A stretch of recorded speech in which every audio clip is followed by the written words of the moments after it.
Quand nous lisons la Bible, nous voyons que la mort de Jésus a eu des conséquences très néfastes.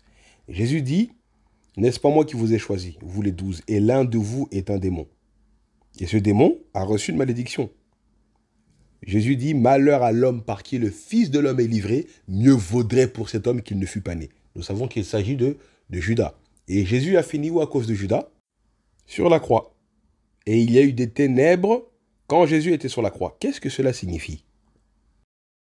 Le pays tout entier, toute la terre, obscurité, Exode chapitre 10, versets 21 à 23.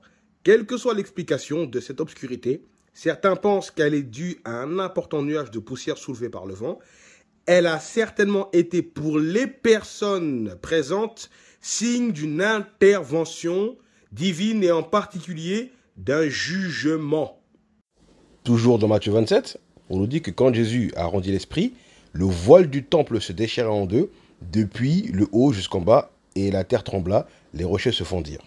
La terre trembla. Cet événement signale une intervention divine décisive, Ésaïe 29,6, anticipation du jour du Seigneur. Mais Ésaïe 29,6 nous dit quoi justement?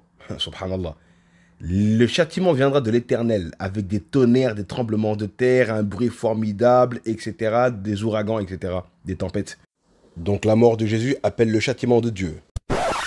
Et Jésus avait bien annoncé, celui qui croit au Fils a la vie éternelle, celui qui ne croit pas au Fils ne verra point la vie, mais la colère de Dieu demeure sur lui. Et pourtant, les personnes qui ont crucifié Jésus sont bien les personnes qui n'ont pas cru en lui. À la fin de la parabole des vignerons, quand Jésus pose une question aux scribes et aux pharisiens, sur le meurtre des prophètes et de l'héritier, du fils, ils ont répondu eux-mêmes que le maître de la vigne viendra faire périr les vignerons. Et même dans Matthieu 22, c'est la même chose.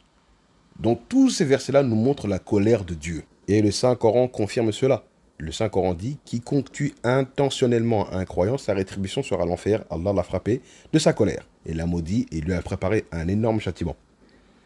Allah nous dit encore ailleurs que beaucoup de personnes auront couru à la colère d'Allah et parce qu'ils n'ont pas cru au signe d'Allah, ils ont assassiné injustement les prophètes, ils ont désobéi et transgressé. Donc la question que nous posons aux chrétiens, si la mort de Jésus est porteuse de bénédiction et nous purifie de nos péchés, pourquoi elle engendre la colère de Dieu, des châtiments de Dieu, des malédictions divines? Bibliquement et coraniquement. À bon entendeur, assalamu alaikum wa rahmatullah.